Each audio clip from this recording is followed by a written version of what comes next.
ഈ പൈനാപ്പിളിന് പുല്ല് വരാണ്ടിരിക്കാനായിട്ടുള്ള ഈ സാധനം ചെയ്യാൻ പോണത്. അയ്യോ, വേര് വർഷമൊന്നും പറക്കാത്തൊരു മനുഷ്യൻ. പോയി മറഞ്ഞ പുലരികൾ രഘു കുന്നുമ്മക്കര. ആരപ്പാണിയാ പല്ല് വരണം പോയ പോലെ. ചേട്ടനൊരു ബുക്ക് എഴുതണ്ടെങ്കിൽ എന്തുന്നാവും അതിന് പേര് കൊടുക്കുക? ഫീസൂല്. അഭിനയം പരിശീലനത്തിന് ഫ്രീ ആയിട്ട് വല്ല സ്ഥലത്തും നമ്മുടെ മാത്രം റേഷൻ കാർഡിന്റെ അരി നമുക്ക് തികയില്ല. നമ്മുടെ ചാർലിക്കും ഇമ്രാനും എല്ലാം നുള്ളി കൂട്ടാൻ വെക്കേണ്ടി വരും. അത് അവര് ചെയ്ത് കൊടുക്കും. അതിപ്പോ നമ്മള് നുള്ളി കൊടുക്കണം എന്നല്ല ഞാൻ പറഞ്ഞേ. എന്തൊട്ട് ജീവിയാണാവോ എന്ന് വിചാരിച്ചിട്ട് അവര് കുരയ്ക്കണേ.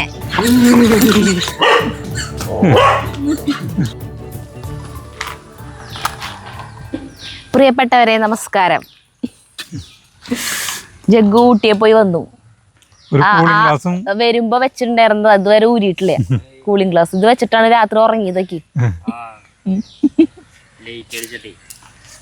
എത്ര 150 രൂപയാണ് കൂളിംഗ് ഗ്ലാസ്സിനല്ലേ? 80 കുറച്ചു. 150 രൂപയാണെന്ന് പറഞ്ഞു. 200 രൂപ കൊടുത്തപ്പോ 50 രൂപ തിരിച്ചു കിട്ടി. 150 ആയിരിക്കും. നീ കേട്ടന്റെ കുഴപ്പം 150 ആവില്ലേ? അതെ, എന്തായാലും ഊട്ടിയെ പോയിട്ട് എന്തെങ്കിലും വാങ്ങിച്ചില്ല എന്നുള്ള പരാതി ഉണ്ടല്ലോ. അതെ, ഞാൻ കാശ് കൊടുത്തിട്ടുണ്ടായിരുന്നു. അത് ചെലവാക്കരുതെന്ന് പറഞ്ഞ കൊടുത്തിട്ടുണ്ടായിരുന്നു. പക്ഷെ 500 രൂപ കൊടുത്തത് വേണമെങ്കിൽ ചെലവാക്കി. അത് അത്രയ്ക്കും ഒഴിച്ചുകൂടാൻ പറ്റാത്ത വല്ല സാധനം കണ്ടെങ്കിൽ മാത്രം വാങ്ങിച്ചോ. പിന്നെ വേറെ കുറച്ച് പൈസ കൊടുത്തിട്ടുണ്ടായിരുന്നു. അത് ചെലവാക്കരുത്, വെറുതെ വെച്ചാൽ മതി എന്ന് പറഞ്ഞിട്ട്. അത് കൂടുതൽ പൈസ 1000 രൂപ അത് ഉള്ളിലെടുത്ത് വെച്ചു. അത് ചെലവാക്കിയില്ല ചേട്ടവൻ. 500 കൊടുത്ത് ചെലവാക്കിയിട്ട് പോന്നു. 3 ബസ്സുകളിലായിട്ടാണ് ഇവര് ടൂർ പോയത്. 3 ബസ്സിലത്തെ കുട്ടികളുണ്ടായിരുന്നു നിറച്ച് അല്ലേ? 3 ബസ്. അപ്പൊ നല്ല രാത്രി 2 മണിക്കാണ് എത്തിയത്. ഏറ്റവും നല്ല ബസ് നിങ്ങളുടെ മറ്റേ 2 ബസ്സിലത്തെ പിള്ളേർ ഉറങ്ങിയിട്ടാ വരണ്ടായിരുന്നു. ഒരെനക്കുണ്ടായിരുന്നില്ല. നിങ്ങളുടെ ബസ് ലാസ്റ്റ് വന്ന അതിലെ എന്തായിരുന്നു ബഹളം. ഞങ്ങള് മറ്റേ തമിഴ്നാടിന്റെ ബോർഡർ എത്തിയപ്പോൾ അതിനെ ഡാൻസ് തുടങ്ങി. ലാസ്റ്റത്തെ ഇപ്പത്തും പറഞ്ഞിട്ട് എത്തണില്ലേ? 20 പാട്ടൊക്കെ വെച്ചിട്ടുണ്ട്. അപ്പൊ നമ്മുടെ അടുക്കള തോട്ടത്തിലേക്ക് വന്നിരിക്കുകയാണ്. ഇവിടെ വലിയൊരു മാറ്റം ചെറിയേട്ടൻ്റെ ഒരു രീതി പരിപാലിക്കപ്പെടാൻ പോവാണ് കേട്ടാ. അയ്യോ, ഇതാ അതിന് വലിയ വിലയൊന്നുമില്ലാന്ന് തോന്നുന്നുണ്ട്. ആ കറുത്ത ഷീറ്റ് ഇവിടെ ഇടണതില്ലേ, പുല്ല് വരാണ്ടിരിക്കണത്. അത് ഈ പൈനാപ്പിളിന് പുല്ല് വരാണ്ടിരിക്കാനായിട്ടുള്ള ഈ സാധനം ചെയ്യാൻ പോണത്. അപ്പൊ ഈ ഷീറ്റ് എന്ന് പറഞ്ഞാൽ ഇതിന് വേണ്ടിയിട്ട് മാത്രമായിട്ട് നമ്മളൊരു ഷീറ്റ് വാങ്ങിക്കേണ്ട ആവശ്യമില്ല. പുതിയ ഷീറ്റ് വാങ്ങിച്ചിട്ട് 10-500 രൂപ ഷീറ്റ് വാങ്ങിക്കുന്നത് ഇതിനാ. പിന്നെ ഇത് കൃത്യമായിട്ടുള്ള ഒരു അളവുണ്ടാവും. 10 അടി നീളം, 12 അടി വീതി, അങ്ങനത്തെ ഷീറ്റുകളായിരിക്കും. അപ്പൊ ഈ സാധനത്തിന് ആപ്പാടിട്ട് 100 വരെ സാധനം പോലും കിട്ടില്ലേ. പിന്നെ നമ്മുടെ ഇതിന് 10-500 രൂപ വെച്ചിട്ട് എന്ത് താങ്ങി കിട്ടാനാ. അപ്പൊ ഞാൻ അവിടെ തല പിടിച്ച സ്ഥലത്തെ പണിച്ച ഇതൊന്നുമല്ലേ, അത് വൃത്തികെട്ടതൊന്നുമല്ല. അത് ചവറില്ലേ, നമ്മുടെ കറുപ്പയ്യണ്ണൻ ചവറ് കോരിയിട്ടിട്ട്, ചവറില്ലേ വഴിയിലത്തെ ചവറിലൊക്കെ വാരിയിട്ടില്ലേ, അതൊക്കെ കൂട്ടിയിട്ടിട്ട് ഇതിന്റെ മീതിയിട്ടെന്ന് മാത്രമല്ല. അതുകൊണ്ടാണ് ഇത് നാശം വരുന്നത്. അല്ലാണ്ട് ഇത് വൃത്തികെട്ടതല്ല. നീ തലയിന്ന് പിടിച്ചത് വൃത്തികെട്ടതല്ല, അത് വെറും ചവറാണ്. അല്ല, ഞാൻ ഒന്ന് വലിപ്പം നോക്കാൻ അങ്ങോട്ട് നീക്കിയിട്ടൊക്കെയ ഇതിനെ ഓട്ടം കുത്തിയിട്ട് ഞങ്ങള് കണ്ടാ. ഞാൻ കറക്റ്റ് ലെവലില് മുറിച്ചെടുത്താണ്. ഇതാണ് ഇതിന്റെ രീതി. ഇതിനെ പ്രതികരിച്ചു തരുക. ഈ സൈഡ് പ്രതികരിക്കും. അയ്യേ, ഇപ്പുറത്തെ വൃത്തികെട്ട സ്ഥല മതി. 2 ഭാഗം വൃത്തികേട് തന്നെയാ. അല്ല, ഇത് കുഴപ്പമുള്ള കാര്യമൊന്നുമല്ല. ഇത് പുല്ലിനെ പ്രതിരോധിക്കുക ഒരു സാധനം മാത്രം. കത്തര എവിടെയാ? ഞാൻ വിചാരിച്ച ചേട്ടതൊക്കെ പറിച്ചിട്ട് ഇത് വെച്ചിട്ട് കുഴിച്ചിട്ടിട്ട് ഇനി പറക്കില്ല. പറിച്ച് ഇവിടെ ഇല്ലേ വെണ്ടക്കായ അല്ല എന്താ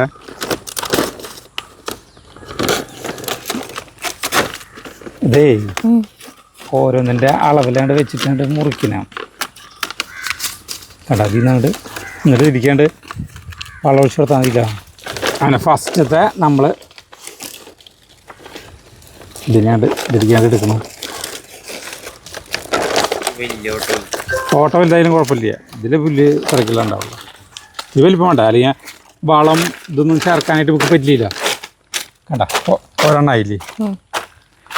എന്തായാലും സരിതയുടെ ഐഡിയ, സരിത പറഞ്ഞത് ശരിയാണ്. പുല്ല് ഈ പൈനാപ്പിളിൻ്റെ ഇതിൽ പുല്ല് വന്നു. അല്ല, നിന്റെ ഐഡിയ അല്ല. ഞാൻ മുന്നേ പറഞ്ഞിട്ടുണ്ടായിരുന്നു അതങ്ങനെ ചെയ്യാന്ന്. അല്ല, നമ്മള് പറഞ്ഞ് നമ്മളെ ഇതാക്കണ്ടേ, ഞാൻ ചെയ്യേണ്ടത് സാധനം. അപ്പം രണ്ടാമത്തെ അയ്യോ ഈ വെള്ള വഴുതനങ്ങ കംപ്ലീറ്റും പോയില്ലേ. വെള്ള വഴുതനക്ക വെള്ള വഴുതന പോയി പൊട്ടിച്ചേ കണ്ട എല്ലാം പോയി. അവര് വെള്ള വഴുതന പൊട്ടിച്ചു തരുതാ. ഇത് എന്തിട്ട് കേടാണാ പോലെ വന്നേക്കണേ. ബാക്കി വഴുതനകൾക്കൊന്നും കുഴപ്പമില്ല അല്ലേ. അതെന്ത് പറ്റിയോ ബാക്കിയുള്ളവർക്ക് കണ്ട ഇവിടെയുള്ളവർക്കൊന്നും കുഴപ്പമില്ല. വാട്ടം സംഭവിക്കുന്നതേ ഇതത് വെച്ച് കഴിഞ്ഞിട്ടുണ്ടെങ്കിൽ പിന്നെ ഈ സാധനം ഉണ്ടാവില്ല. എന്നിട്ട് പറയാ പുല്ല്. ഈ പൈനാപ്പിളിൻ്റെ കടയില് ഇത് ഇത്രയ്ക്ക് ഉണ്ടാവുള്ളോ. അല്ലാണ്ട് വല്ലാണ്ട് അകലേക്ക് ഇപ്പോൾ നമ്മളിപ്പോൾ ഇത് പൈനാപ്പിൾ ആണെങ്കിൽ ഇവിടെ ഒന്നും വളം ചേർക്കേണ്ട യാതൊരു ആവശ്യമില്ല. ചെറിയേട്ടൻ അതിൻ്റെ കടക്കില്ലേ ഇത് തിരിച്ച് ഒഴിച്ചു കൊടുക്കുള്ളൂ. എന്നിട്ട് ചെറിയ കിട്ടും നല്ല വലിപ്പമുള്ളത്. അതിൻ്റെ ഓട്ടത്തിൽ വലിപ്പം കൂടി കുഴപ്പമില്ല. സരിത പറഞ്ഞത് ഇത് പറിച്ചിട്ട് ഈ സാധനം വെച്ചിട്ട് ആദ്യം ചേട്ടൻ ചെയ്യാന്ന് വിചാരിച്ചു ഞാൻ. വേര് പിടിച്ചല്ല കാരണം കിട്ടാൻ നോക്കിയിരിക്കുകയാണല്ലോ ഓരോന്ന് പറിക്കാൻ. അതെ വേര് പിടിച്ചല്ല, അതുകൊണ്ട് എനിക്ക് പറിക്കാനായിട്ട് താല്പര്യം. അയ്യോ വേര് പറിച്ചൊന്നും പറിക്കാത്തൊരു മനുഷ്യൻ. അല്ല വേര് പിടിച്ചതാണിത്. ഇനി ഇതിനെ വീണ്ടും നമ്മള് ചേട്ടൻ ഇതുവരെ പറിച്ചു മാറ്റൊന്നും വേര് പിടിച്ചതല്ലായിരുന്നു. അല്ല അതിൻ്റെതായ കാരണങ്ങളുണ്ട് ഓരോന്നിന്. അല്ലാണ്ട് ഇപ്പൊ കാരണങ്ങൾ പറയണല്ലോ. അല്ല പറിക്കാൻ വേണ്ടി ഞാൻ പ്രോത്സാഹിപ്പിച്ചതല്ല. ഞാൻ വിചാരിച്ചു ചേട്ടൻ അങ്ങനെയാവും ചെയ്യാന്ന്. ഇങ്ങനെ ചെയ്യുന്നല്ല വിചാരം തെറ്റായിരുന്നു. അതെ എന്റെ വിചാരം തെറ്റായിരുന്നു. നല്ല ഇത്തിരി വലിപ്പുള്ളതാട്ടാ. പല ടൈപ്പുള്ള പൈനാപ്പിളാണ് ഇട്ടത്. ഇനി മണ്ണുത്തിന്ന് പൈനാപ്പിളിന്റെ വാങ്ങിച്ചോക്കായിരുന്നു. മണ്ണുത്തില് പൈനാപ്പിളിന്റെ തൈ കിട്ടല്ലേ. ഇത് മറ്റേ വാഴക്കുളല്ലേ, മറ്റേ മൂവാറ്റുപുഴ ആ വശത്തേക്കിന് തൈകൾ കിട്ടാന്നുണ്ട്. കൈമ കൂറില്ല ചേട്ടാ, അതിന്റെ അറ്റത്ത് മുള്ളുള്ളതല്ലേ. ഒന്നും കുഴപ്പമില്ല. ഇത് കഴിഞ്ഞു. ഇനിയുള്ള ഇപ്പം ഇത്തിരി വലിപ്പമുണ്ട്. ഇനിയുള്ളതൊക്കെ ചെറുതാന്ന് മാത്രം.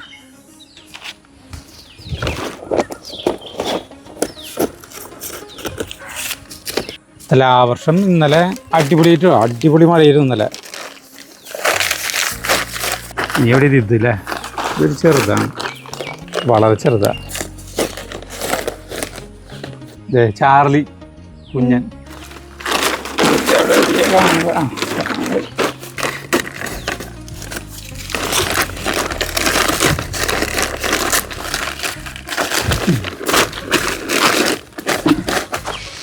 എല്ലാം സെറ്റായി. ഇനി ഇതിലെ പുല്ലൊന്നും വരത്തിക്കില്ല കേട്ടോ. നമ്മൾ അടിപൊളിയായിട്ട് നോക്കും. ഇനിയിപ്പോൾ ഇതിൻ്റെ ഉള്ളിലേക്ക് വളമൊക്കെ ഒഴിച്ചു കൊടുത്താൽ മതിയില്ല, അടിപൊളിയായിട്ട് ഉണ്ടായുള്ളൂ. നോക്കി നമ്മുടെ ഉള്ളി വലുതാവില്ല. നോക്കി ഉള്ളി നോക്കി എല്ലാം വലുതായി. കറക്റ്റ് ഒരാഴ്ചയായില്ലോ കേട്ടാ. ഒരാഴ്ചയായപ്പോഴേക്കും അടിപൊളി. ഇനിയില്ലേ നമ്മുടെ കോഴിക്കോട് വെടുപ്പാക്കിയിട്ടുള്ള കോഴിക്കാട്ടം ഇതുണ്ട്. നോക്കിയേ കൂമ്പാരം കൂട്ടിയിട്ട് വേണം കേട്ടാ. നേന്ത്രവാഴ കിടക്കില്ല, ഇവിടെ കൂട്ടിയിട്ട് വേണത്. ആവശ്യത്തിന് കൊത്തി കളച്ചെടുക്കാനാണ് കേട്ടാ. നമുക്ക് 4 നേന്ത്രവാഴയാണ് ഞാൻ വെച്ചിട്ടുള്ളത് ഇതിവിടെ കേട്ടോ. അപ്പോൾ ഇനിയിപ്പോൾ ചെറിയ രീതി ഞാനിവിടെ അവലംബിക്കുന്നുണ്ട്. നേന്ത്രവാഴകളുടെ കൂട്ടം ഇവിടെ നിന്ന് വൃത്തിയാക്കി കഴിഞ്ഞാലേ. ഇതെപ്പോഴാണ് വെണ്ടക്കായ പൊട്ടിച്ചേ? അത് ഞാൻ തിപ്പന്നെ വന്നപ്പോൾ ഞാൻ ഇങ്ങോട്ട് വന്നിട്ടുണ്ടായിരുന്നു. വെണ്ടക്കായേ കുറേ പൊട്ടിച്ചു. കറുപ്പയണ്ണം വരുന്നില്ലോ. എവിടെ പണി? എവിടെ? സജീവിൻ്റെ അവിടെ, അനീൻ്റെ അവിടെ. 3 ദിവസമായി പണി.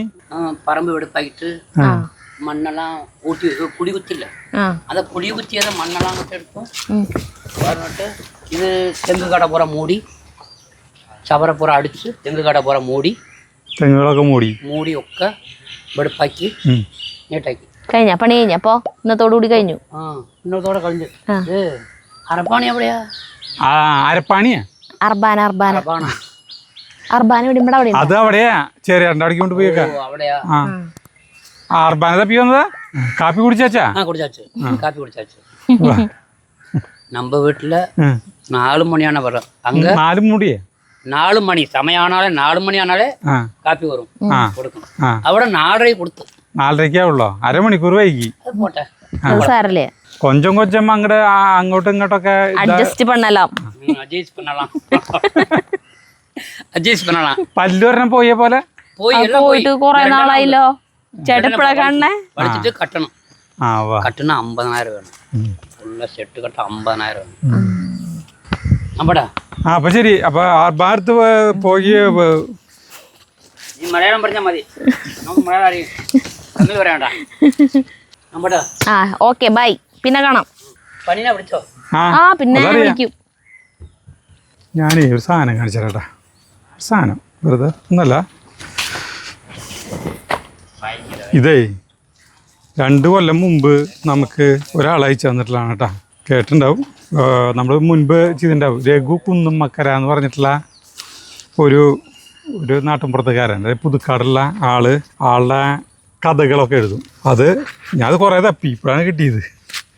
അപ്പോൾ ആളെ ജീവിതാനുഭവങ്ങളൊക്കെ ചേർത്തിട്ടുള്ള കഥകളാണ്.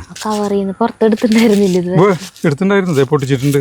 കണ്ടാ, പോയി മറഞ്ഞ പുലരികൾ, രഘു കുന്നുമ്മക്കര. ആള് സസ്നേഹം രഘു കുന്നുമ്മക്കര എന്ന് പറഞ്ഞിട്ട് ഒപ്പൊക്കെ ഇട്ട് കുറേ കഥകൾ എഴുതിയിട്ടുണ്ട്. ഈ കഥകൾ വായിക്കുമ്പോൾ ഞാനൊക്കെ നമ്മുടെ 2 പുസ്തകങ്ങൾ അയച്ചു തന്നിട്ടാ. മുൻപൊരു പുസ്തകം അയച്ചു തന്നിട്ടുണ്ടായിരുന്നു. അന്ന് വായിച്ചു കഴിഞ്ഞാൽ നമുക്കൊരു വിങ്ങൽ വരും ചില കഥകളൊക്കെ വായിച്ചു കഴിഞ്ഞാൽ. അതേപോലെ തന്നെ ഇതിട്ട് ചില കഥകൾ വായിച്ചോളേ.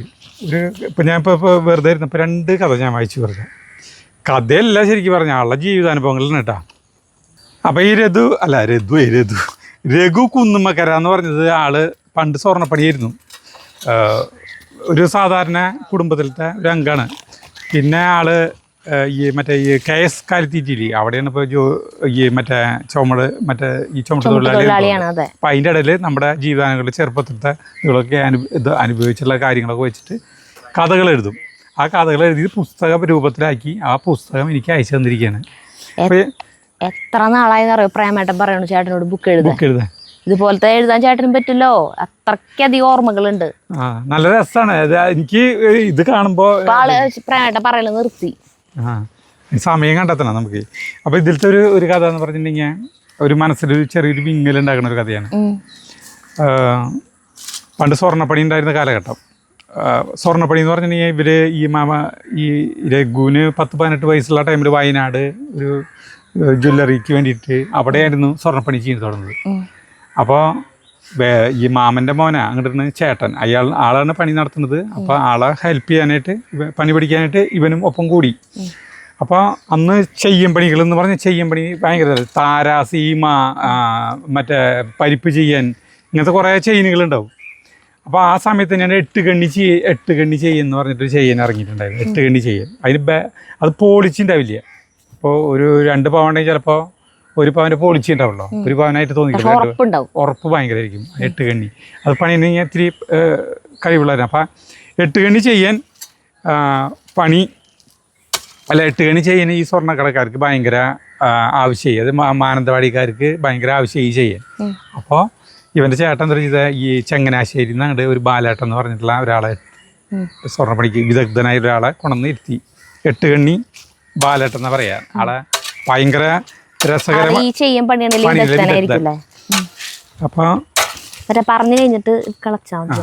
അപ്പോൾ ആളെ പ്രത്യേകത എന്ന് പറഞ്ഞിട്ടുണ്ടെങ്കിൽ എന്താ വെച്ചിട്ടുണ്ടെങ്കിൽ, ഇപ്പോൾ പണിയാനായിട്ട് സ്വർണം കൊടുത്തു കഴിഞ്ഞിട്ടുണ്ടെങ്കിൽ, ഇപ്പോൾ 40 ഗ്രാം സ്വർണം പണിയാൻ കൊടുത്തു കഴിഞ്ഞിട്ടുണ്ടെങ്കിൽ ആദ്യം തന്നെ ആൾക്കുള്ള പണിക്കൂലിയില്ലേ, അത് ഇത്രയ്ക്ക് കിട്ടില്ല. അതിൽ നിന്ന് വേണമെങ്കിൽ 1 ഗ്രാമോ 2 ഗ്രാമോ കിട്ടായിരിക്കും. അത് ആദ്യം തന്നെ എടുത്തിട്ട് അത് കൊണ്ടുപോയിട്ട് ഈ കുടിച്ചിട്ട് ബാറിൽ പോയിട്ട് ഇറ്റായിട്ട് വന്നിട്ടാണ് പിന്നെ പണിയുക. ബാക്കിയുള്ളവരാണ് പണിയുക. അതായത് ആളെ പണിക്കാശ് ആദ്യം പണിക്കാശ് ആദ്യം തന്നെ എടുക്കും. പിന്നെ പണിയാനുള്ള ഉഷാറ് പോലും. നമുക്ക് ആദ്യം പണിക്കൂലി കാശ് കിട്ടി കഴിഞ്ഞാൽ പിന്നെ പണിയാനുള്ള ഉഷാറുണ്ടാവില്ല. അത് അവിടെ ഇവിടെ വെച്ച് ചിലവഴിച്ച് പോവും. അപ്പോൾ അതുപോലത്തെ ഒരു രീതിയാണ്. എന്നിട്ട് ആള് സ്മോൾ അടിച്ചിട്ട് ഇരുന്ന് പണിയും. അപ്പോൾ വീട്ടിലേക്കൊന്നും പോക്കില്ലെന്നൊക്കെ ഇവൻ ചോദിക്കും. ഇവനാണ് ഈ 18 വയസ്സുള്ള ഈ രഘുവാണ് ആളുടെ അസിസ്റ്റൻ്റായിട്ടിരിക്കുന്നത്. അപ്പോൾ വീട്ടിലൊക്കെ പോകണമെന്ന് വെച്ചാൽ ആൾ ചിരിയിൽ ഒതുക്കും.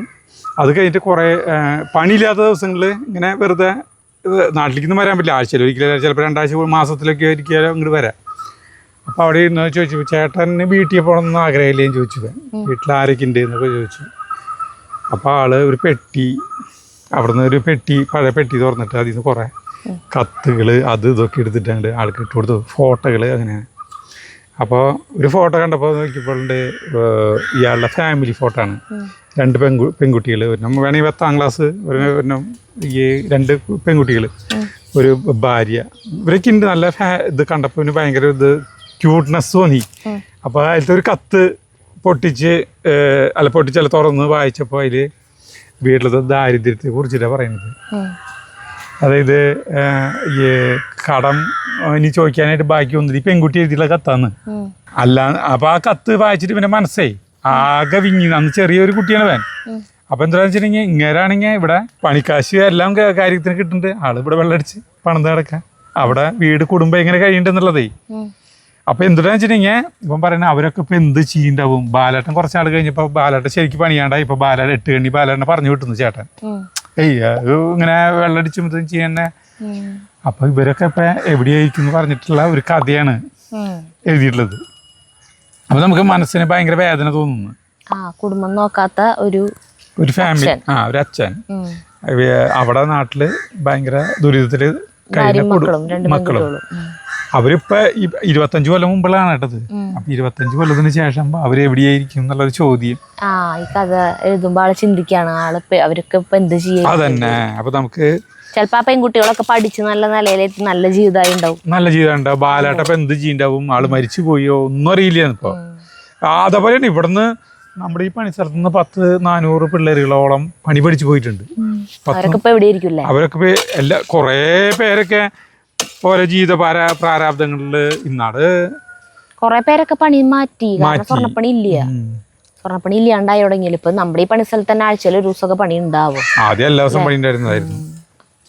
അപ്പൊ നമുക്കും അങ്ങനെ ഞാൻ ചെങ്ങന്നൂർക്ക് പോകുമ്പോ അവിടെ ഈ ജ്വല്ലറിയിലേക്ക് പോകുമ്പോഴേ അവിടെ തൊട്ടടുത്ത് വൈകുന്നേരം ആകുമ്പോൾ വൈകുന്നേരം 7-8 മണിയാകുമ്പോഴാണ് അവിടെ പോരാ. ദോശ കഴിക്കുന്ന ഒരു സ്ഥലമുണ്ട്, തട്ടിൽക്കുട്ടി ദോശ. ഒരു ഭാര്യയും ഭർത്താവാണ്. ചെങ്ങന്നൂര് ടൗണിൽ തന്നെ ഒരു സൈഡിൽ ഇങ്ങനെ ഒരു കടയുണ്ട്, ചെറിയൊരു കട. അവിടെ നിന്നിട്ടാണ് ഇവർ ദോശ അവർ വീട്ടിൽ നിന്ന് ഉണ്ടാക്കി മാവൊക്കെ കൊണ്ടുവന്നിട്ട് അവിടെ നിന്നിട്ടാണ് ഉണ്ടാക്കുക. അപ്പോൾ അവിടെ നിന്ന് ഞാൻ തട്ടിൽക്കുട്ടി ദോശ, അത് ഇത്രയ്ക്ക് പോകുന്ന ദോശ അയാളുടെ അവിടെ നിന്ന് കഴിക്കും. ഒരു 10-50 വയസ്സായിട്ടുള്ള ആളെ ഭാര്യ. അപ്പോൾ അയാളുടെ ഒരു മോൻ വരും. അവൻ കോയമ്പത്തൂരാണ് പഠിക്കുന്നത്. കോയമ്പത്തൂർ പഠിക്കുമ്പോൾ ഇവർ രണ്ടുപേരും ഈ മോനി ഊട്ടുന്ന് ഇത് കഴിക്കും അത് കഴിക്കും, നിനക്ക് അത് വേണം ഇത് വേണമെന്ന്. അപ്പോൾ നമ്മൾ ആ സമയത്ത് അവിടെ നിന്ന് കഴിക്കണ്ടാവും. അവിടെയുള്ള ആളുകൾ തന്നെ വന്ന് കഴിക്കണ്ടാവുക. പക്ഷെ അപ്പോൾ ഞാൻ ആലോചിക്കും. എന്നിട്ട് ആ കോയമ്പത്തൂർക്കുള്ള ബസ് വരാറാവുമ്പോൾ ഇവർ ഇതിപ്പോൾ വരാന്ന് പറഞ്ഞ് KSRTC സ്റ്റാൻഡ് തൊട്ട് മുന്നിൽ തന്നെയാണ്. അവിടെ കൊണ്ടുപോയി ഇവനെ കയറ്റി വിട്ടിട്ടാണ് പോരാ. അപ്പം ഞാൻ ആലോചിക്കും ഇപ്പം അവരൊക്കെ എന്ത് ചെയ്യണ്ടാവുമെന്ന്. നമ്മുടെ ജീവിതത്തിൽ ഇവിടെ ഇങ്ങനെ കടന്നു വന്നിട്ടുള്ള ആളുകളില്ലേ. അപ്പോൾ അത് അങ്ങനത്തെ ഓരോ കഥകൾ. അപ്പോൾ അങ്ങനത്തെ ഓരോ അനുഭവ കഥകൾ നമുക്ക് വായിച്ചു കഴിഞ്ഞിട്ടുണ്ടെങ്കിൽ നമുക്ക് മനസ്സിൽ ചിലത് വിങ്ങൽ വരും, ചില തമാശിന്റെ പെണ്ണ് മറഞ്ഞ പുലരികൾ. പെണ്ണ് ബുക്ക് എഴുതുന്നുണ്ടെങ്കിൽ എന്തുന്നാവും അതിന് പേര് കൊടുക്കുക? എന്റെ യൂട്യൂബ് ജീവിതം ആക്കാം. അതെങ്ങനെയാ? വേണ്ടല്ലേ, യൂട്യൂബ് ജീവിതമാണോ എഴുതാ? പണ്ടത്തെ ഓർമ്മകളല്ലേ എഴുതാൻ പോണേ? അതെന്തെങ്കിലും എഴുതാം. അത് ആലോചിക്കട്ടെ. അപ്പൊ രഘു കുന്നമ്മക്കര ഈ പുസ്തകങ്ങള് ഇത് ആള് പറഞ്ഞിട്ടുള്ള ഒന്നല്ല കേട്ടാ. ഞാനിപ്പോ എടുത്തപ്പോ കണ്ടതാണ്. 2 കൊല്ലം കഴിഞ്ഞിട്ടുണ്ട്. 2 കൊല്ലം കഴിഞ്ഞിട്ടുണ്ട്. ഡേറ്റ് 2023 കാണുന്നത് ബാക്കില്. പോസ്റ്റൈസിന്റെ സീല് 23. അപ്പൊ ഇത് വേണം വെച്ചിട്ടുണ്ടെങ്കിൽ ഞാൻ ഇതിൽ ഫോൺ നമ്പർ തരാം. എനിക്ക് ആവശ്യമുള്ള ഒരു രഘുവിന്റെ പുസ്തകങ്ങളൊന്ന് വായിച്ചു കേട്ടാ. വെറുതെ രസമാണ്. രസം എന്ന് പറഞ്ഞിട്ടുണ്ടെങ്കിൽ നമുക്ക് നമ്മുടെ വീഡിയോ കാണുന്ന കുറെ പേർക്കൊക്കെ ഈ പണ്ടത്തെ കഥകളും ഓർമ്മകളൊക്കെ ഭയങ്കര ഇഷ്ടമുള്ളവർ, അങ്ങനെയുള്ളവർക്ക് ഈ ബുക്കും ഇഷ്ടപ്പെടും അല്ലേ? അത് ശരിയാ. ഞങ്ങള് മിനിഞ്ഞാന്നല്ല കഴിഞ്ഞ ഞായറാഴ്ച ഒരു നാടകം ഉണ്ടായിരുന്നു അക്കാദമിയില്. ഞങ്ങളുടെ ഈ രംഗന്റെ പുതിയ ലാസ്റ്റ് ബാച്ചിന്റെ നാടകം ഫൈനൽ പ്രൊഡക്ഷനാണ്. Oedipus on the rehearsal. Rehearsal എന്നാണ് നാടകത്തിന്റെ പേര്. അപ്പോൾ നാടകം തുടങ്ങുന്നതിന് മുമ്പ് ആ ബാച്ചിന്റെ ഫൈനൽ പ്രൊഡക്ഷനാണ്. അപ്പൊ അതിൽ 10-17 പേര് 65 പേരായിട്ട് തുടങ്ങിയതാണ് ആ ബാച്ച്. ബാക്കിയുള്ളവരൊക്കെ പോയി അതായത് 3 ഞായറാഴ്ച അടുപ്പിച്ച് ആബ്സെന്റ് ആയി അവരെ പുറത്താക്കും. പിന്നെ അവര് വന്ന് എന്തൊക്കെ പറഞ്ഞാലും വർഗീസ് മാഷ് പിന്നെ അവരെ കേട്ടില്ല. അതേപോലെ തന്നെ ഹാജര് വിളിക്കുന്ന ടൈമുണ്ട്, സ്കൂളിൽ ഹാജര് വിളിക്കുന്ന പോലെ തന്നെ വിളിക്കും. ആ വിളിക്കുന്ന ടൈമിൽ അവരില്ലാന്ന് വെക്കുക. ചിലപ്പോൾ അവര് എത്തിണ്ടാവും, ഒരു വണ്ടി അവിടെ സ്റ്റാൻഡ് ഇട്ടിട്ട് ഇങ്ങോട്ട് അവര് കേട്ടുണ്ടാവും വണ്ടിയും ഇരുന്നിട്ട്. ഇവിടെ തൊട്ടടുത്ത് അവരെ പേര് വിളിക്കുന്ന കേട്ടിട്ട് ഇങ്ങോട്ട് ഓടി വരുമ്പോഴേക്കും പിന്നെ അവരെ ക്ലാസ്സിൽ കയറ്റില്ല. അങ്ങനെയൊക്കെ ഭയങ്കര സ്ട്രിക്റ്റാ. അപ്പൊ 3 ആഴ്ച അടുപ്പിച്ച് മുടങ്ങി അവരെ പുറത്താക്കി. അപ്പൊ അങ്ങനെ 65 പേര് പോയി ലാസ്റ്റ് 17 പേരായി. ലാസ്റ്റ് സർട്ടിഫിക്കറ്റ് കൊടുക്കണ ടൈമായപ്പോ അപ്പൊ അവരെല്ലാവരും ഓരോരുത്തരോരുത്തർ വന്നിട്ട് സ്റ്റേജിൽ വന്നിട്ട് പ്രസംഗിക്കും. അവര് ലാസ്റ്റ് ദിവസമാണല്ലോ, അവരെ ക്ലാസ് കഴിഞ്ഞു, കോഴ്സ് കംപ്ലീറ്റ് ആയി. അവർക്ക് സർട്ടിഫിക്കറ്റ് കിട്ടുകയാണ്. ഈ കോഴ്സ് കംപ്ലീറ്റ് ആയതിന്റെ സർട്ടിഫിക്കറ്റ് കിട്ടുകയാണ്. പിന്നെ ഒരാഴ്ച പോലും മുടങ്ങാത്തവർക്ക് സ്പെഷ്യൽ ഒരു ഉപഹാരമൊക്കെ വേറെയുണ്ട്. അപ്പം അത് കൊടുക്കണ ചടങ്ങായിരുന്നു. അപ്പം അത് കഴിഞ്ഞതിന് ശേഷം അവർ ഓരോരുത്തരായിട്ട് വന്നിട്ട് സ്വയം പരിചയപ്പെടുത്തണം. പിന്നെ അവർക്ക് ഈ സാധാരണ 1 വർഷത്തെ കോഴ്സായിരുന്നു, ഇവർക്ക് മാത്രം 2 കൊല്ലം പിടിച്ചു കഴിയാൻ. എന്തൊക്കെയോ പുതിയ ഇതുകളൊക്കെ ആഡ് ചെയ്തിട്ടുണ്ടായിരുന്നു. അപ്പോൾ ഈ 2 വർഷത്തെ വരുടെ എക്സ്പീരിയൻസ്, ഇവരിവിടെ വന്നതിന് ശേഷം ഇവരുടെ ജീവിതം എങ്ങനെ മാറി, ഇവരുടെ സ്വഭാവം എങ്ങനെ മാറി, ഇവർക്ക് എന്തെങ്കിലും ഗുണങ്ങളുണ്ടായോ അതോ ദോഷമാണോ, അതൊക്കെ പറയണം. അപ്പൊ അങ്ങനെ പറയലായിരുന്നു. അവരെ ആ നാടകത്തിനേക്കാൾ എനിക്ക് ഇഷ്ടപ്പെട്ടത് അതായിരുന്നു. ഒരുത്തൻ പ്രസംഗിച്ചു, ഒരു കുട്ടി പ്രസംഗിച്ചിട്ടേ സെന്റ് തോമസ് കോളേജിൽ പഠിച്ചിട്ട് അവന്റെ കരഞ്ഞിട്ട് അവന് പറയാൻ പറ്റണില്ല, ഒന്നും പറയാൻ പറ്റണില്ല. അവന് പറയാൻ പറ്റില്ല അനുഭവം, ജീവിതം ഭയങ്കര ഇമോഷണലായി. ഗൾഫിൽ കുറെ പണിയെടുത്തു, മറ്റേ വേറെ, അതായത് നമ്മൾക്ക് എന്തെങ്കിലും ഒരു കാര്യത്തിന് അവന് സിനിമ ഫീൽഡ് ഇഷ്ടം, സിനിമ ഡയറക്റ്റ് ചെയ്യണം എന്നുള്ളതാണ് അവന്റെ ആഗ്രഹം. പക്ഷെ വീട്ടുകാര് അതിന് സമ്മതിക്കണില്ല. അതിൽ പോയി കഴിഞ്ഞാൽ നിന്റെ ലൈഫ് പോവുള്ളൂ അങ്ങനെ പറഞ്ഞിട്ട്. ഇപ്പം നമ്മളെ ഏത് അച്ഛനമ്മമാരെല്ലാം അങ്ങനെയല്ലേ, നമുക്ക് അതിലൊരു ഭാവി ഉണ്ട് എന്ന് നമുക്ക് വിചാരിച്ച് നമുക്കൊരു സെക്യൂർ ആയിട്ടുള്ള ഒരു ജോലി എന്ന് പറയാൻ പറ്റില്ലല്ലോ അതിനെ. അപ്പം ആദ്യം നീ പഠിക്കുന്നു പറഞ്ഞിട്ട് സെന്റ് തോമസിൽ സയൻസ് പഠിക്കാൻ വിട്ടു. ഇവന് പഠിക്കാൻ വേറെ ഏതോ പഠിക്കാനായിരുന്നു ഇഷ്ടം, പക്ഷെ അവനെ സയൻസ് പഠിക്കാനായിട്ട് വിട്ടു. അപ്പം അങ്ങനെ അത് അവരുടെ നിർബന്ധപ്രകാരം അത് പഠിച്ചു. അത് കഴിഞ്ഞിട്ട് അവൻ ബാംഗ്ലൂർ ജോലിക്ക് കയറി. പക്ഷെ അവൻ ആ ജോലി ചെയ്യാൻ പറ്റണില്ല. അവൻ്റെ താല്പര്യം വേറെ അല്ലേ. എന്നാലൊരു കണക്കിന് അവിടെ ജോലി ചെയ്തു. പിന്നെ തീരെ പറ്റാണ്ടായപ്പോൾ ആളിങ്ങടെ തന്നെ ഓടിപ്പോന്നു, നാട്ടിലേക്ക് തന്നെ പോന്നു. എന്നിട്ട് വീണ്ടും ഇത് പഠിക്കണം എന്ന് ഈ എന്താ പറയാ സിനിമ ഫീൽഡിലേക്ക് പോകണം എന്നിട്ട് അത് സമ്മതിക്കണില്ല വീട്ടുകാര്. ലാസ്റ്റ് ദുബായിലേക്ക് പറഞ്ഞു വിട്ടു. അവിടെ 2 കൊല്ലം അതിൻ്റെ ഇടയിൽ ഗ്രാഫിക് ഡിസൈൻ അങ്ങനെ എന്തോ കോഴ്സ് പഠിച്ചു. എന്നിട്ട് ആ ജോലിയായിട്ട് അവിടെ നിന്ന് വന്നിട്ടും പറ്റണില്ല. 2 കൊല്ലം അവിടെ ഒരു കണക്കിൽ നിന്ന് പിന്നെയും പോന്നു. പിന്നെ അവനെ പഠിപ്പിച്ചിട്ടുള്ള ഒരു മലയാളം പ്രൊഫസർ ഉണ്ടായിരുന്നു. അപ്പം ഇവൻ്റെ കവിതകൾ എഴുതണമൊക്കെ ഇവൻ ആ സാറിന് കൊടുക്കാറുണ്ട്. അപ്പം ആൾക്ക് ഭയങ്കര ഇഷ്ടവനെ. ആളാണ് പറഞ്ഞത്, നീ ഇവിടേക്ക് പോ, ഇവിടെ രംഗചേതനയിൽ ഇങ്ങനെ കോഴ്സൊക്കെ ഉണ്ട്, നിനക്ക് ചിലപ്പോൾ അത് ഗുണം ചെയ്യുന്നു പറഞ്ഞിട്ട് അങ്ങനെയാണ് ആളിവിടെ വന്നത് എന്നൊക്കെ പറയട്ടെ അനുഭവങ്ങൾ പറയുന്നത്. പക്ഷെ അനുഭവം പറയാൻ പറ്റണില്ല. കരച്ചിൽ വന്നു തുടങ്ങിയിട്ട് പ്രസംഗം നിന്നു. അനുഭവം നിന്ന് കഴിഞ്ഞപ്പോൾ ഈ സ്റ്റേജിലിരിക്കുന്ന പ്രകാശൻ മാഷുണ്ട്. പ്രകാശൻ മാഷ് എന്ന് പറഞ്ഞിട്ടുണ്ടെങ്കിൽ എന്നെ ഗവൺമെൻറ് കോളേജിൽ പഠിപ്പിച്ച ലെക്ചറാണ്, ഇംഗ്ലീഷ് പ്രൊഫസറാണിത്. ആൾ റിട്ടയർ ചെയ്തിട്ട് കുറേ കൊല്ലമായി. അപ്പോൾ ആൾ വന്നിട്ട് ഇവൻ്റെ പ്രസംഗത്തിനിടയിൽ ഇവൻ്റെ കയ്യിൽ നിന്ന് മൈക്ക് വാങ്ങിച്ചിട്ട് ആള് പറഞ്ഞു, പറയാൻ പറ്റാണ്ട് ആൾ പറഞ്ഞിട്ടുള്ള വാക്കുകളെന്ന് പറഞ്ഞ് പ്രകാശൻ മാഷ് പറഞ്ഞത്, നാടകം പഠിക്കാൻ വന്നില്ല, ഇത് മനസ്സിൽ നന്മയും നിഷ്കളങ്കതയുള്ളവരെയാണ് ഇങ്ങനെ അവരനുഭവങ്ങൾ പറയുമ്പോ വിങ്ങല് വരാ, മനസ്സിന്റെ ആ ഉള്ളിൽ നിന്നുള്ള വിങ്ങല് ശരിക്കും വരുന്നു. അപ്പൊ അതെ ഇങ്ങനെയുള്ളവരെ, അതായത് ചിലരൊക്കെ ചിരിക്കുണ്ടായിരുന്നേ. അപ്പൊ നമ്മൾ ഇങ്ങനെ ഒരിക്കലും ഇങ്ങനെയുള്ളവരെ പരിഹസിക്കരുത്, കളിയാക്കരുത്. മനസ്സിൽ നന്മയുള്ളവർക്കാണ് ഇങ്ങനെ അവരനുഭവങ്ങൾ. എന്തൊക്കെയോ ആൾക്ക് പ്രശ്നങ്ങളുണ്ട്, വിഷമങ്ങളുണ്ട്, ഇങ്ങനെ പറയാൻ പറ്റാത്ത വിഷമങ്ങളുണ്ട്. അപ്പം അതൊക്കെ ഓർമ്മയിൽ വന്നിട്ടാവും കരഞ്ഞോടുന്നതേ. അപ്പം ആള് പറയാ, ഇതിങ്ങനെ നമ്മൾ ഒരിക്കലും ചിരിച്ചു തള്ളരുത്, ഇവരെ നമ്മൾ കളിയാക്കാനും പാടില്ല, ഇവർ മനസ്സിൽ നന്മയും നിഷ്കളങ്കതയുള്ളവരാണ്, ഇങ്ങനെ പറയുമ്പോൾ കരയുക എന്നൊക്കെ പറഞ്ഞിട്ട് ഇവരെ നമ്മൾ ചേർത്ത് നിർത്തുകയാണ് വേണ്ടത് എന്നൊക്കെ പറഞ്ഞു. കുറേ പേരൊക്കെ ഭയങ്കര ഇൻട്രോവേർട്ടായിട്ടുള്ളവരുണ്ട്. ഒരാളുടെ മുഖത്ത് നോക്കി സംസാരിക്കാൻ പോലും പറ്റാത്ത ആൾക്കൂട്ടം കാണുമ്പോഴേക്കും ഓടി ഒളിക്കുന്ന ആളുകളുണ്ട്. അപ്പൊ അവർക്ക് സ്വയം മാറണമെന്ന് ആഗ്രഹിച്ചിട്ട് അവര് വന്നിട്ടുള്ള, അല്ലാണ്ട് നാടകം പഠിക്കണമെന്നോ സിനിമയിലേക്ക് വരണമെന്നോ അഭിനയം പഠിക്കണമെന്നോ വിചാരിച്ച് വന്നിട്ടുള്ളവരല്ല. ആളുകൾ വിചാരിക്കേ ഇതിൽ വരുന്നത് നാടകം പഠിക്കാനാണ്, അഭിനയം പഠിക്കാനാണെന്ന്. സത്യത്തിൽ അത് മാത്രല്ല നമ്മുടെ ജീവിതത്തില് നമുക്കൊന്നും ഒരാളോടൊന്ന് പോയിട്ട് നമ്മളുടെ ഒരു കാര്യം പറയാനായിട്ട് ചിലവർ പറ്റാത്തവരുണ്ടാവും. അപ്പൊ ഒരാള് സംസാരിക്കുമ്പോൾ കൂടിയിട്ട് അവന്റെ കൈ കിടന്ന് ഇങ്ങനെ വിറക്കുന്നുണ്ട്. അപ്പൊ അവൻ പറഞ്ഞു, ഇതേ എന്റെ കൈ കിടന്ന് വിറക്കുന്നുണ്ട്, പക്ഷെ എന്നാ പോലും എനിക്ക് ഇവിടെ ഇങ്ങനെ നിന്നൊരാൾക്കൂട്ടത്തിനെ ഫേസ് ചെയ്ത് സംസാരിക്കാൻ പറ്റുന്നുണ്ടല്ലോ. അത് അങ്ങനെ പറ്റാൻ കാരണം രംഗചേതനയാണെന്ന് പറയട്ടെ. ഈ നാടകം പഠിക്കാൻ വന്ന കാരണം ആണ് ഇതൊക്കെ പറ്റിയെന്നൊക്കെ പറയേണ്ടത്. ചേട്ടൻ തന്നെ ഏറ്റവും വലിയ ഉദാഹരണല്ലേ. അല്ലെങ്കിൽ നമ്മൾ ഒരിക്കലും ആ നാടകം പഠിക്കാൻ ചേട്ടൻ പോയില്ലായിരുന്നെങ്കിൽ യൂട്യൂബ് ചാനലേ തുടങ്ങില്ല. കാരണം ചേട്ടനോട് പറ്റില്ല സംസാരിക്കാനായിട്ട്. ഞാൻ മുന്നും പറഞ്ഞിട്ടുണ്ട്, ആ കോടീശ്വരന്റെ നമ്മളുടെ കുടുംബം പരിചയപ്പെടുത്തുന്ന ഒരു വീഡിയോ ഷൂട്ട് ചെയ്യാൻ ഏഷ്യാനെറ്റിൽ നിന്ന് വന്നിട്ട് ചേട്ടൻ ഒരു 2 വാചകമുള്ളൂ. എന്റെ പേര് അജിത് കുമാർ, എന്റെ വീട് ഒല്ലൂരാണ്, ഈ പിന്നിൽ കാണുന്നതാണ് എന്റെ വീട്. ഈ 3 കാര്യം പറയാൻ എന്തോരം സമയം എടുത്തെന്നറിയോ. ചേട്ടന് പറ്റണില്ല പറയാൻ. അത്രയ്ക്കും സംസാരിക്കാൻ പറ്റാത്ത ആളാണ് ഇപ്പോ ഇങ്ങനെയൊക്കെ ആയി മാറിയത്. അതാ അവിടേക്ക് പോയിട്ടാ. അതെ. അപ്പൊ പുതിയ batch അപ്പൊ അത് പറയാൻ വേണ്ടി മാത്രമേ Yes, പുതിയ അപ്പൊ പുതിയ ബാച്ച് രംഗാനര പുതിയ ബാച്ച് നവംബർ 2-ാം തീയതി അല്ലേ? നവംബർ 2-ാം തീയതി ഞായറാഴ്ച മുതൽ ആരംഭിക്കും. 52 ആഴ്ചയാണ്. കോട്ടയത്ത് നിന്ന് ഒരാള് വരുന്നുണ്ട് ട്ടോ. കോട്ടയത്ത് നിന്ന് അത്ഭുതം, ഒരു ദിവസം പോലും മുടങ്ങിയില്ല. ഒരു ദിവസം മുടങ്ങി, ഒരു ദിവസം മുടങ്ങിയില്ല. ഒരൊറ്റ വട്ടം മുടങ്ങിയിട്ടുള്ളൂ. ആ മുടങ്ങിയില്ലായിരുന്നെങ്കിൽ ആൾക്ക് ഭയങ്കര വിഷമം. അത് മുടങ്ങിയില്ലായിരുന്നെങ്കിൽ എനിക്ക് ആ ഇത് കിട്ടണ്ടല്ലായിരുന്നു. ഒറ്റ ആഴ്ച പോലും മുടങ്ങാത്തവർ കിട്ടണ ഒരു സമ്മാനം ഉണ്ട്, അത് ബാക്കിയായിരുന്നു. 2 കൊല്ലം മുടങ്ങാണ്ട് വന്നു എന്നുള്ളതാണ്. കൊല്ലം കോട്ടയത്ത് നിന്ന് 2 മണിക്കാണ് ക്ലാസ് ആരംഭിക്കുക. 6 മണി വരെ ക്ലാസ് എന്ന് പറയാൻ തിയറി ഉണ്ടാവും, പ്രാക്ടിക്കൽ ഉണ്ടാവും, അഭിനയ പരിശീലനം എല്ലാം ഉണ്ടാവും. അപ്പൊ എത്രക്ക് മനസ്സുകൊണ്ട് ഇതായിട്ട് വേണമെന്ന് വരണമെങ്കിൽ അവിടെ നിന്ന്. അപ്പൊ നിങ്ങൾക്ക് ആർക്കെങ്കിലും ഒക്കെ വരണമെന്നുണ്ടെങ്കിൽ ഞായറാഴ്ച ഒരു 1:45 തൃശ്ശൂര് സംഗീത അക്കാദമിയുടെ നാടീകൃതത്തിന്റെ അവിടേക്ക് വന്നാൽ മതി. വേണമെങ്കിൽ പുതിയ ബാച്ചിൽ ചേരണമെന്നുണ്ടെങ്കിൽ കേട്ടാ. പ്രായപരിധി ഇല്ല. ആ മറ്റേ അതാ ലോനപ്പൻ ചേട്ടനാ. ആ ചേട്ടന് എത്ര വയസ്സായി? ആൾക്ക് 74 വയസ്സുണ്ട്. പിന്നെ അവരമ്മാമ ചിന്നമ്മ ചേച്ചി എന്ന് പറഞ്ഞിട്ട് 79 വയസ്സ്. പ്രായപരിധി ഇല്ല, ആഗ്രഹം മാത്രം മതി. വിദ്യാഭ്യാസ യോഗ്യതയില്ല, ഒന്നുമില്ല, ഫീസും ഇല്ല, കംപ്ലീറ്റ് ഫ്രീ ആണ്. ഫ്രീ ആണ്.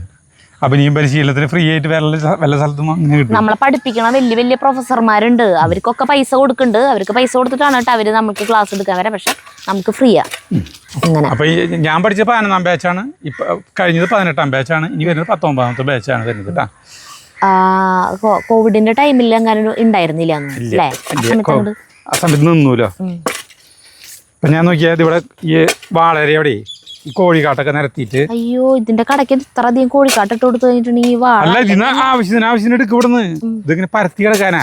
അപ്പൊ ഈ വാഴയ്ക്കും അടിപൊളി. അപ്പൊ ഞാൻ ചെറിയ മെത്തേഡാണ് ഇവിടെ പരീക്ഷിക്കുന്നത്. വാഴക്കൂട്ടങ്ങളെ കൃഷിയോടൊപ്പം കുറച്ച് വിജ്ഞാനവും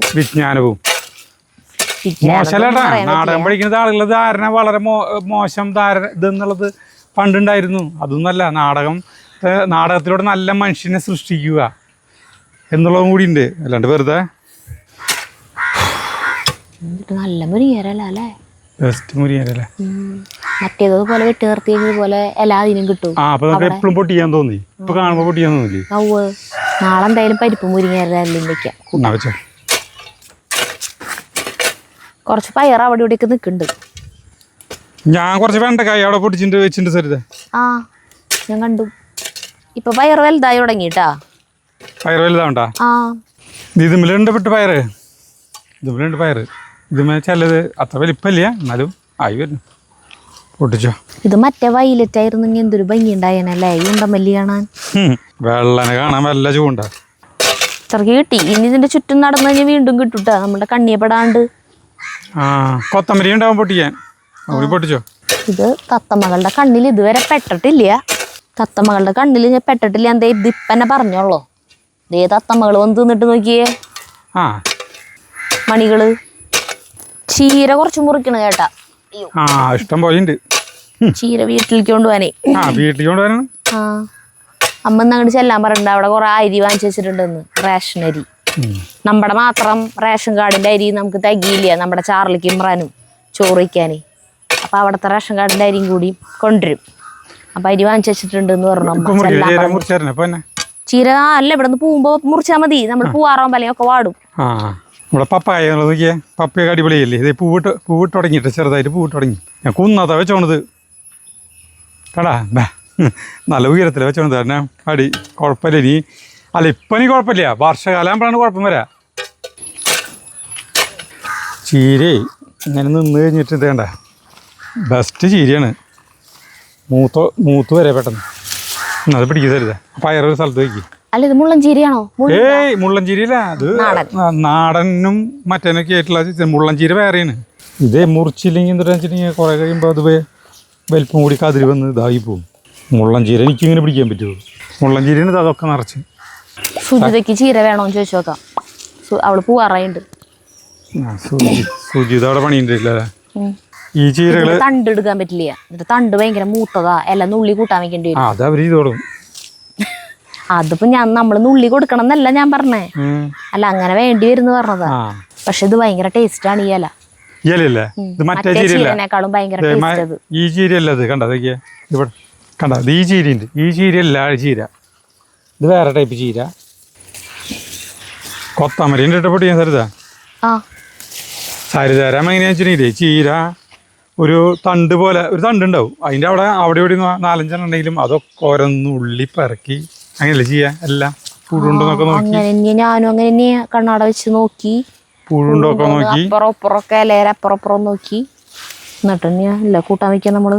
ചേലൂർന്ന് അങ്ങനെ ചീര വെച്ചെന്ന് 4 അലമ്പ് വെള്ളത്തിലിട്ടിട്ടേ. ഇവിടെ എന്താ വെച്ചിട്ടുണ്ടെങ്കിൽ ചീര നന്നായിട്ട് ഉണ്ടാവണം. എൻ്റെ പ്രത്യേകത കാരഞ്ചിനില്ലേ, ഇവിടെയാണല്ലോ നമ്മുടെ ചാണം വണ്ടി മറിഞ്ഞത്. അപ്പോൾ ഇവിടെ മുഴുവൻ അങ്ങനെ പരന്ന് കിടക്കാണ്, ഒരു സാധനം പോലും പോയിട്ടില്ല. അപ്പം അതുകൊണ്ടാണ് ഇവിടെ ചീരക്ക് ഭയങ്കര വളർച്ച. മൊത്തത്തിൽ ഇവിടെ എല്ലാത്തിനും നല്ല വളർച്ചയുണ്ട് ഇല്ലേ സരിത?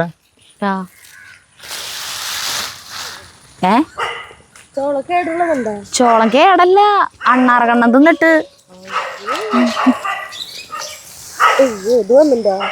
കതിര് വന്നു. ഇല നുള്ളി കൂട്ടാൻ വെച്ചാൽ മതി. തണ്ട് മൂത്തത് എടുക്കണ്ട. ഇത് നാടൻ ചീരയെ കാരണേ തണ്ട് വേഗം മൂക്കും ചെയ്യും, കതിര് വേഗാവും ചെയ്യും. അതിന് അമ്മയ്ക്കുള്ള എടുത്തില്ലേ? ഇല്ല, അത് അവള് കൊണ്ടോട്ടെ. ബാക്കി ചീര ഉണ്ടെങ്കിൽ മുറിച്ചിട്ട് മതി, അല്ലെങ്കിൽ അമ്മയ്ക്ക് പിന്നെ കൊടുക്കാം. അമ്മയ്ക്ക് ശരിട്ടാ. അതിലാണെന്ന് പോണത് ഇതിലാ കൂടെ അയ്യൊക്കെ കല്ലും കട്ട പോണാ. ജഗ്ഗുനെ കണ്ടിട്ടേ എന്തൊട്ട് ജീവിയാണാവോന്ന് വിചാരിച്ചിട്ട് അവര് കുരയ്ക്കണേ. ചാർലി ഇമ്രാനും നോക്കിയേ, ഇമ്രാന്റെ ഒരു ദേഷ്യം നോക്കിയേ. ചാർലി പേടിച്ചുണ്ടാവും. നിനക്ക് ഇങ്ങനെ കുരയ്ക്കറിയോ?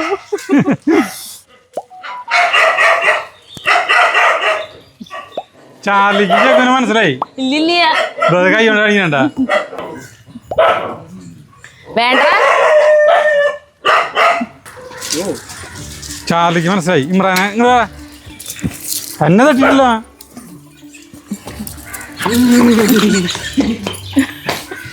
നിർത്തിയ മനസ്സിലായി അവർക്ക്? നീ അത് മനസ്സിലായില്ലേ? ആ മനസ്സിലായി. മനസ്സിലായി. ഇപ്പൊ മൈൻഡ് ചെയ്യണില്ല. ആ മനസ്സിലായില്ലല്ലോ.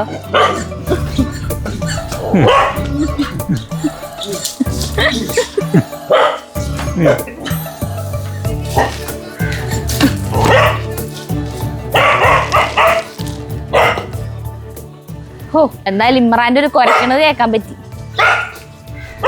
ഓ അവിടെ നിന്ന് കുര കേക്കണു.